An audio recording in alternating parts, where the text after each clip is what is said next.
Good afternoon, everyone. Thank you, EMTECH, for this great event, and thank you, everyone, for coming this afternoon.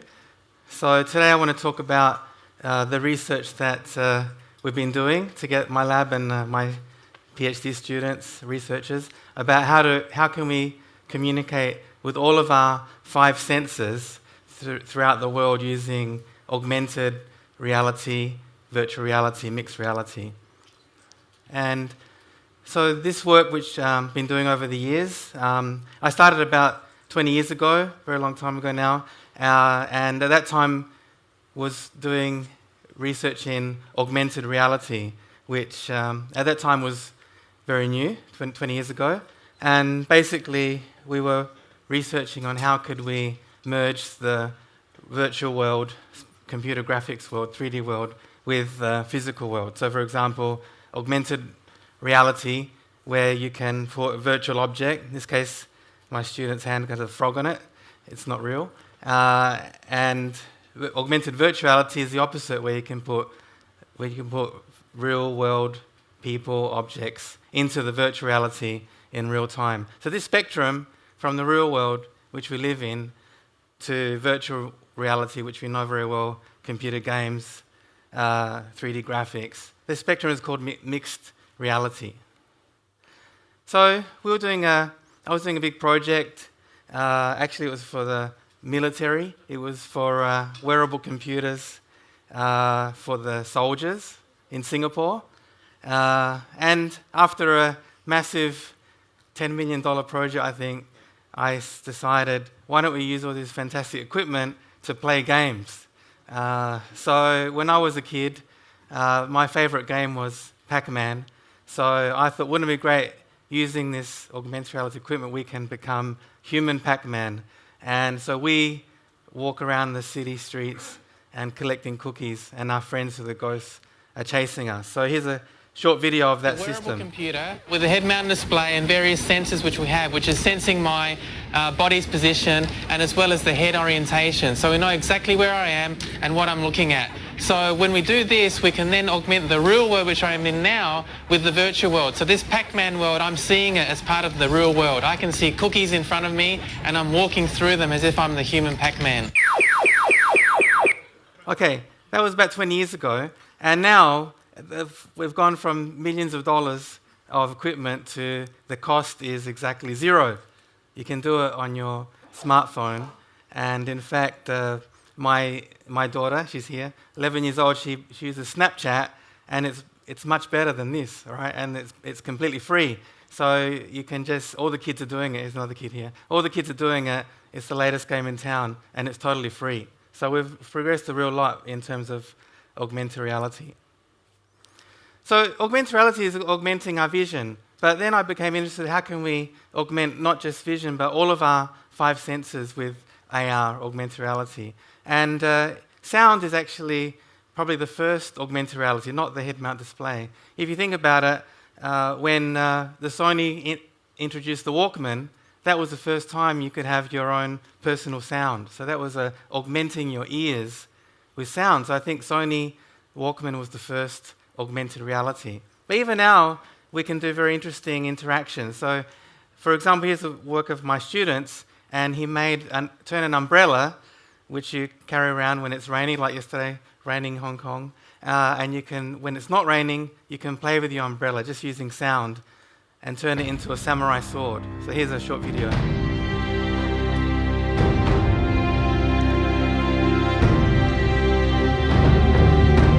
It's called the Magatana.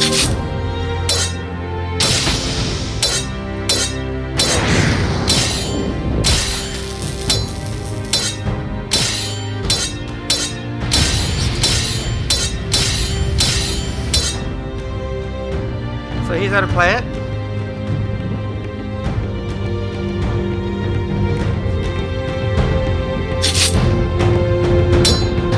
And measures your movement with a sensor.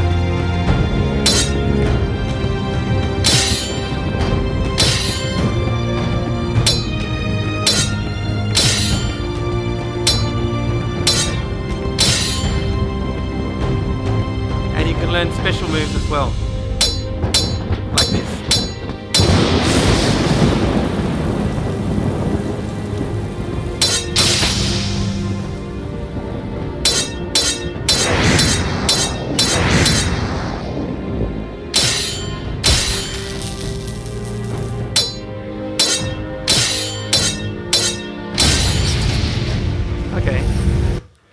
So you can see even just with sound, you can have a very interesting augmented reality. Even just something simple like your umbrella can be something fun. So touch is one of our most important senses, and probably it's been shown very important, especially for human communication, and especially for family, parents and children. Hugging and touching is very important. But it's still very difficult to hug through the internet. So we were looking at how can we transmit hugs using the internet. And at first we made the system called Poultry Internet, where you could hug your pet chicken. So you squeeze the physical doll, you can be in your office, and your pet chicken at home feel the hugging on her body.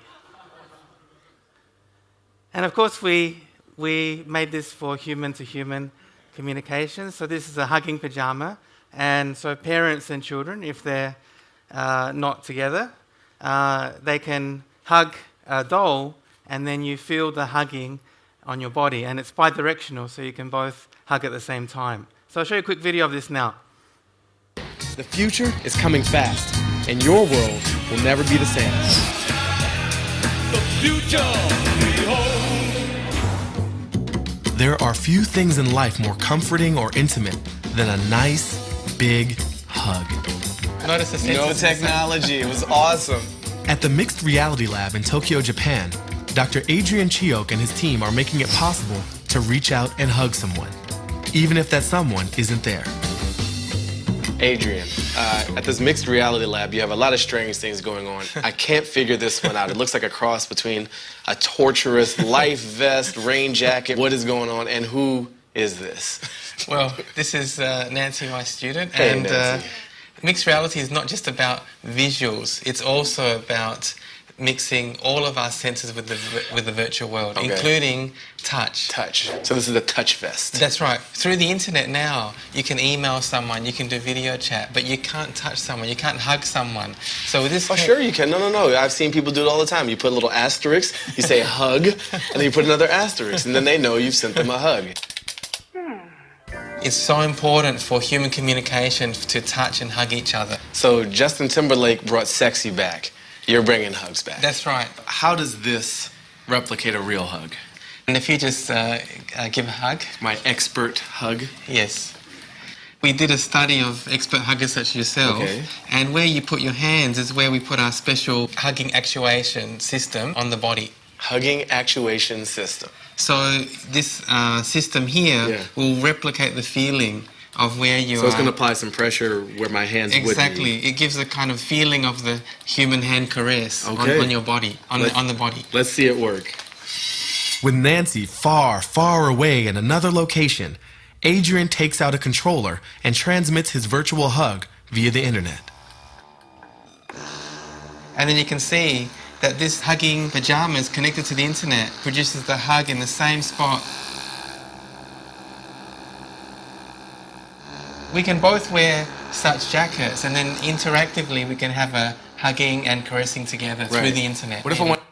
Okay, so that was the hugging pajama, but still people don't really wear these kind of all-body suits. So we wanted to do something that people could carry around with them in everyday life. So we've been working on a smaller version of this, a ring that you can send a hug, and it connects to your smartphone and, of course, your social networks. So you can wear this ring. It's a little bit big now because it's a prototype. And it has a pressure sensor. You squeeze your ring, and then your friend or partner will get a squeeze on their finger through the internet. So you can squeeze your friend's finger anytime through the internet. Here's the inside.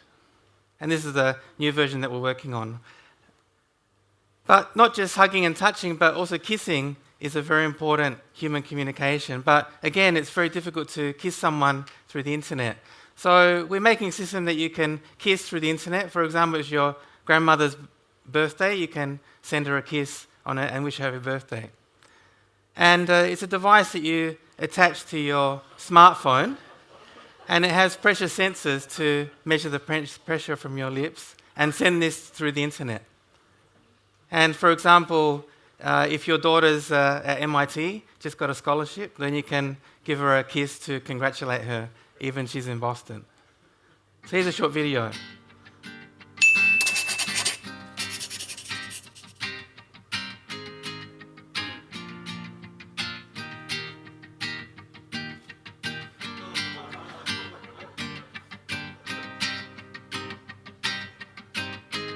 So this is Kiss Messenger, or Kissinger for short. Well, this device here has pressure sensors to measure the pressure from your lips. So you can experience the pressure of a simultaneous bidirectional snog. Yes, that's right, yes. But through the internet. That's amazing. You can be separated by thousands of kilometers and kiss each other. Kissinger is a great way to bond with the parents and children when you're away at work overseas. We have high-precision force sensors that are embedded under the silicone lip to measure the dynamic forces at different parts of your lips during a kiss. And the device will get this data from your lips and send it to your phone, which will in turn transmit the data to your partner through the internet in real time. We also have miniature linear actuators that are used to produce the same lip pressure on your partner's lips, and your partner will be able to kiss you like a real-time kiss through the internet. You can have a video call.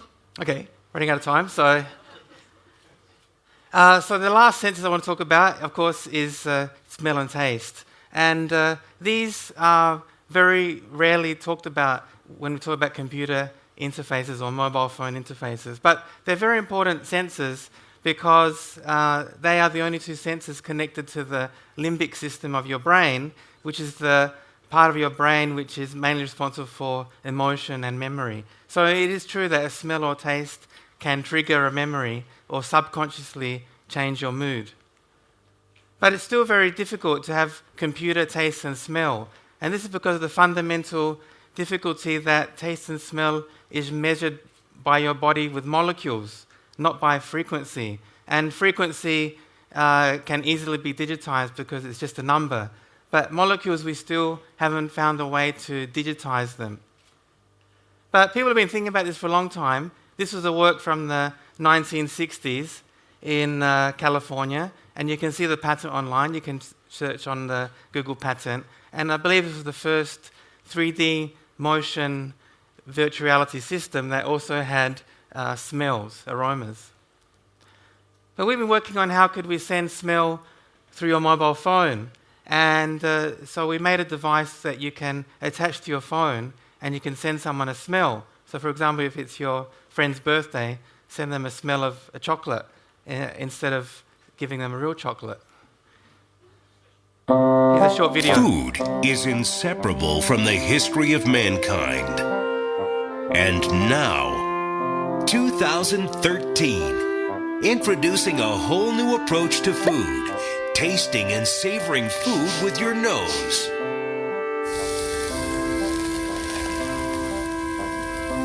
It's a virtual barbecue. How to 1, choose.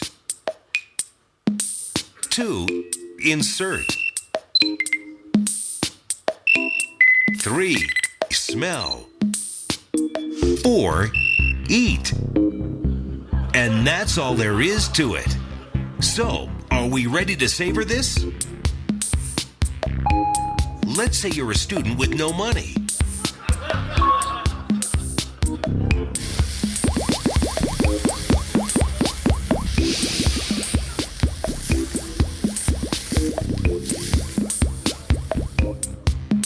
All you need is some white rice and your stomach will feel satisfied.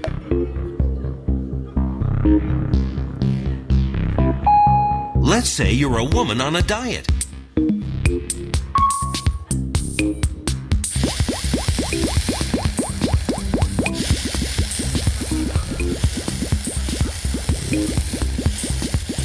Obviously, calories are not an issue when you're dining at Hana Yakiniku.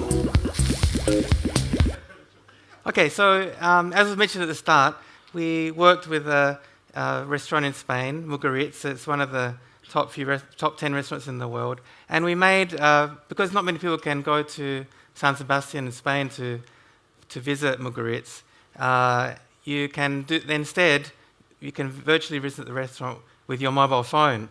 So we worked with Marguerite and Chef Andoni, and we made a virtual version of the dish, which you can, cook yourself on your mobile phone, and then you get the smell, which the smell is the same as from the restaurant. And we launched this in a gastronomy festival in Spain recently.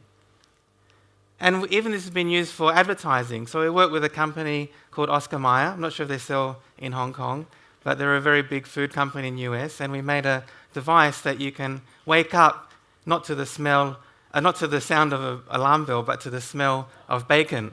So then they're hoping, of course, you go and eat bacon for breakfast. So it's a very pleasant way to wake up. But as I mentioned, the difficulty with taste and smell is you can't transmit molecules through the internet or through radio waves. So we have to find a way to digitize taste and smell. So that's what we've been working on for several years now in my lab. And we've made devices where you can stimulate the tongue using electrical signals. So it directly stimulates the sensors on your tongue to produce a virtual taste. Of course, your tongue can only measure the 5 tastes: salty, sour, sweet, bitter, umami. But it's a kind of like stimulating your eye receptors using, head-mount display, similar. So here's a prototype of the device, and just show a quick video. I know you can't tell, but I am surrounded by the smell and taste of mustard and ginger in this hibachi grilled Japanese dinner. And while I tuck into my deliciously real food, Shiranjit is exploring the health benefits of digital taste. Here at the Imagineering Institute in Malaysia, innovators are adding a 4th dimension to devices and gadgets beyond what we can see and hear. To find out more, I've come to meet Professor Adrian Cheok, who reminds me of the 5 traditional tastes of salty, sour, sweet, bitter, and umami.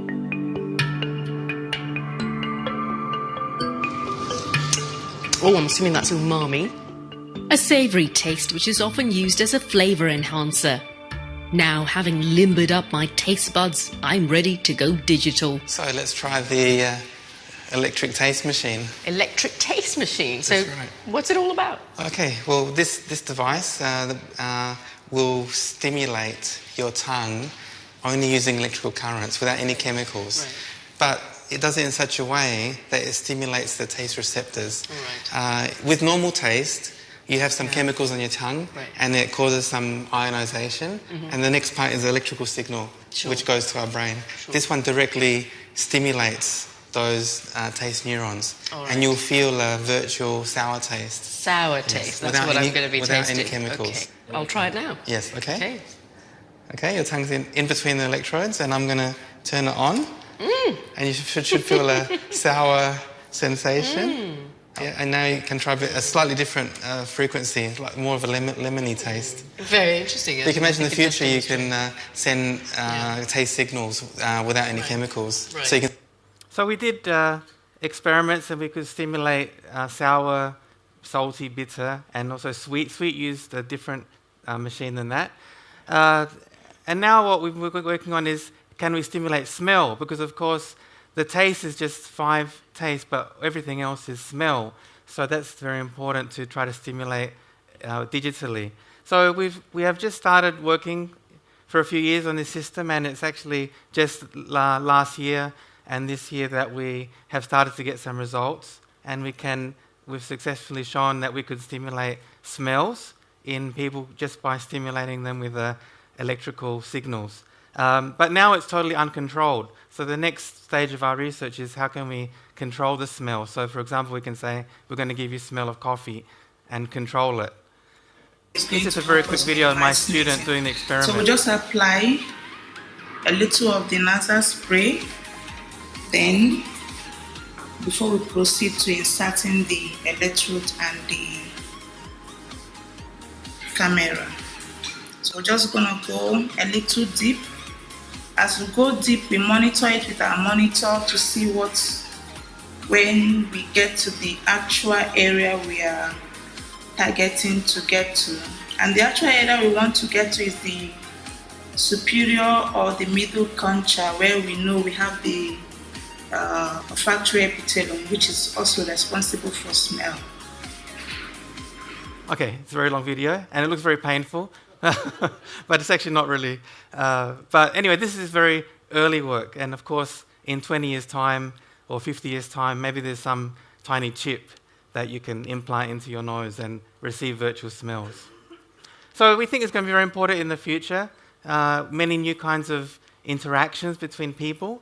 So for example, it's very difficult for children to make new dishes because the kitchen is a bit dangerous with knives and fire. But imagine they could make recipes like they're programming food, like this boy is playing with his iPad, okay? He could just program food on his iPad and then send it to his grandmother. She can taste it through the internet. And also mention famous chefs. So maybe you can't visit the famous restaurant, but you can visit it using virtual reality. But not just see, but also taste and smell the food. And also new kinds of collaboration. So for example, different generations could be in different cities. You could have grandfather in Hong Kong and grandson in Los Angeles, and they could cook a meal together through the internet. So just like we had interaction with cooking a long time ago.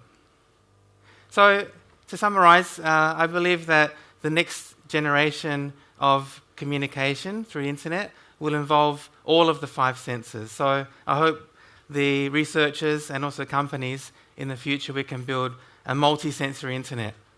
Thank you very much.